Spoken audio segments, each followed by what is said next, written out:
दोस्तों, social media से लेकर अखबारों तक में आज एक ही खबर छाई हुई है, मालदीव्स वर्सेस लक्षद्वीप। क्यों इन दोनों आइलैंड के बीच तगड़ी वाली टक्कर हो रही है? आखिर मोदी जी क्यों लक्षद्वीप गए और वहां जाने के लिए लोगों को क्या कहा?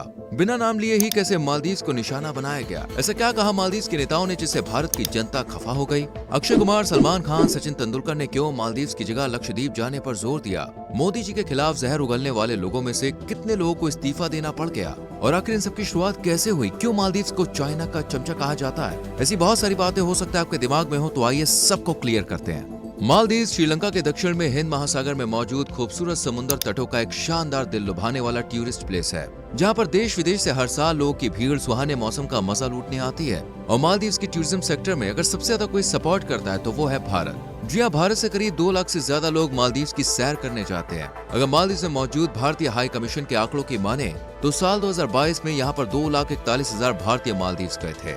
वहीं साल 2023 में इस आंकड़े में थोड़ी कमी देखने को मिली और करीब 2 लाख लोगों ने मालदीव की यात्रा की।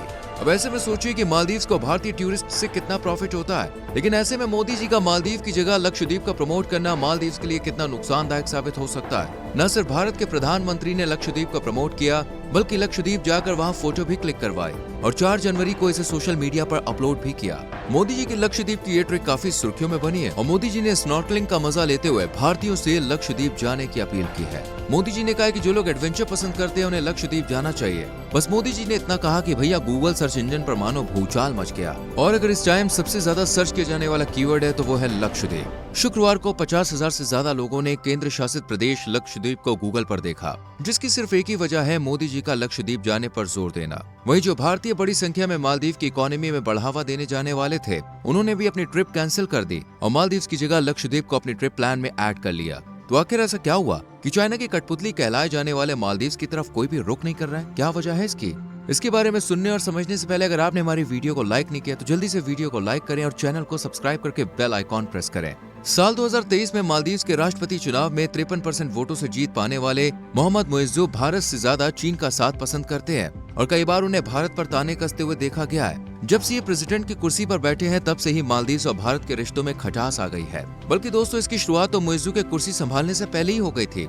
इनका कहना था कि जिस दिन हमारी सरकार आएगी उस दिन मालदीव से भारतीय सैनिक बाहर हो जाएंगे, लेकिन भारत ने इस तल्ख बयान पर ज्यादा ध्यान नहीं दिया। पर फिर मुइज्जू ने भारत को निशाना बनाते हुए कहा कि मालदीव से हर भारतीय सैनिक को चले जाना चाहिए। और सिर्फ इतना ही नहीं, मुइज्जू ने तो अपने चुनाव प्रचार में इंडिया आउट का नारा भी लगाया था। खैर, भारत ने इस पर भी ज्यादा गुस्सा जाहिर नहीं किया। लेकिन अब जो मोदी जी ने लक्षद्वीप जाकर इसे प्रमोट किया और लोगों ने मालदीव की जगह लक्षद्वीप को दी है, उससे मालदीव के मंत्रियों की चिंताएं और गुस्सा 7वें आसमान पे पहुंच गया है। मोदी जी ने ना तो मालदीव का नाम लिया और ना ही लोगों को मालदीव जाने से रोका है, लेकिन फिर भी इनडायरेक्टली वे में मालदीव के टूरिज्म को ठेस पहुंचा दी है। इसलिए मालदीव के मंत्री बुरी तरह से भैया बौखलाए हुए थे। और इसी बौखलाहट में मालदीव की सत्ताधारी पार्टी के नेताओं ने ट्वीट के जरिए न सिर्फ भारत के प्रधानमंत्री मोदी जी का मजाक उड़ाया, बल्कि भारतीयों को भी गंदा कहते हुए नस्लीय टिप्पणी की है। ये अपशब्द कहने वाले जाहिर रमीज और मरियम शिवना है, जिनके ट्वीट को देखकर भारत और यहाँ के नागरिकों ने अपना गुस्सा जाहिर किया है। और भारत इस बार अपना अपमान बर्दाश्त करने के मूड में नहीं है, इसलिए सोशल मीडिया प्लेटफॉर्म पर तेजी से मालदीव बॉयकॉट का ट्रेंड चल रहा है और हजारों लोग मालदीव के खिलाफ आवाज उठा रहे हैं। वहीं भारत भी मालदीव को निशाने पर लिए हुए है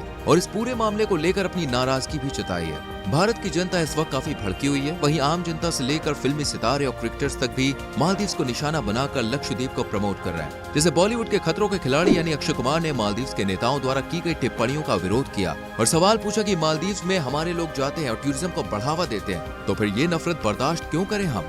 अक्षय कुमार ने अपने देश की गरिमा को ऊपर रखते हुए लक्षद्वीप जाने की बात कही है। वहीं बॉलीवुड के भाईजान सलमान खान भी मोदी जी के सपोर्ट में बोले और कहा कि मोदी जी को लक्षद्वीप में देखकर बहुत अच्छा लगा और सबसे अच्छी बात यह है कि ये प्लेस भारत में है और यहाँ पर भारतीयों को जाना चाहिए। वहीं फिल्मी सितारों के अलावा क्रिकेट के बादशाह कहे जाने वाले सचिन तेंदुलकर ने न सिर्फ लोगों से यहाँ जाने की अपील की, बल्कि वो तो खुद यहाँ पे गए और क्रिकेट खेलते हुए अपनी वीडियो भी अपलोड की, जहाँ भारतीय मोदी जी के साथ खड़े हैं। वहीं मोदी जी भी मालदीव के हर सुख दुख में साथ देते हुए नजर आते हैं। भारत ने मालदीव को आर्थिक रूप से काफी मदद पहुंचाई थी। सबसे पहले तो आप टूरिज्म को ही ले लीजिए। इसके अलावा पूरी दुनिया कोरोना महामारी की चपेट में थी और 5 लाख आबादी वाले मालदीव के टूरिज्म सेक्टर में भारी गिरावट आई थी। तो ऐसे मुश्किल वक्त में भारत ने मालदीव की तरफ मदद के लिए हाथ बढ़ाया था। 1 लाख से ज्यादा वैक्सीन की खुराक एयर इंडिया के स्पेशल विमान से मालदीव पहुंचाई थी। ऐसी जब साल 2014 में मालदीव में जल संकट देखने को मिला था, तब भी भारत ही आगे आया था और तब INSS सुकन्या और INS दीपक को पेयजल के साथ रवाना किया गया था। इसके अलावा दोस्तों भारतीय वायुसेना ने भी हवाई जहाज के जरिए मालदीव्स को पानी पहुंचाया था और इस पूरे ऑपरेशन को ऑपरेशन नीर नाम दिया गया था। भले ही भारत के मालदीव्स पर कई एहसान हो, लेकिन फिर भी मालदीव्स का झुकाव चीन की तरफ ज्यादा है, क्योंकि जब यामीन की सरकार में मालदीव्स की आर्थिक स्थिति बिगड़ी तो ना पश्चिमी देशों ने मालदीव्स को कर्ज दिया और ना ही भारत ने।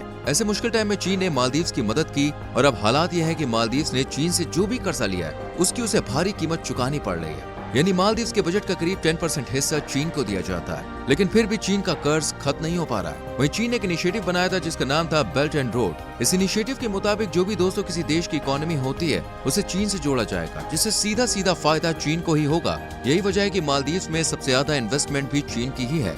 अब तो आप समझ गए होंगे कि मालदीव्स को चीन का चमचा क्यों कहा जाता है और क्यों चीन की मालदीव्स में मजबूत पकड़ है। एक तरफ जहां मालदीव्स कर्ज के चक्कर में चीन से रिश्ते बेहतर बना रहा है, तो वहीं भारत के साथ बिगाड़ बैठा है। लेकिन अपने मंत्रियों की बदजुबानी को देखते हुए मालदीव्स की सरकार ने 3 मंत्रियों, जिनमें मरियम शियोना, मालशाह और हसन जहान शामिल है, उन्हें सस्पेंड किया है, क्योंकि मालदीव्स भी जानता है कि अगर भारत से पंगा लिया तो इसकी आर्थिक स्थिति में इतनी गिरावट आएगी कि शायद चीन भी इसे और कर्ज देने से मना करते। इसलिए मालदीव्स ने अपने 3 नेताओं को सस्पेंड करके भारत का साथ दिया है। वैसे आपकी मालदीव्स की बदजुबानी को लेकर क्या राय है? इस मुद्दे पे आप क्या कहना चाहते हैं? क्या आप भी लक्षद्वीप जाना चाहेंगे? कमेंट सेक्शन में जरूर लिखें। वीडियो को लाइक और शेयर करें और चैनल को सब्सक्राइब करके बेल आइकॉन प्रेस करें, जिससे आने वाली वीडियोस आपसे मिस ना हो। मिलते हैं अगली वीडियो में। Till then bye bye, take care.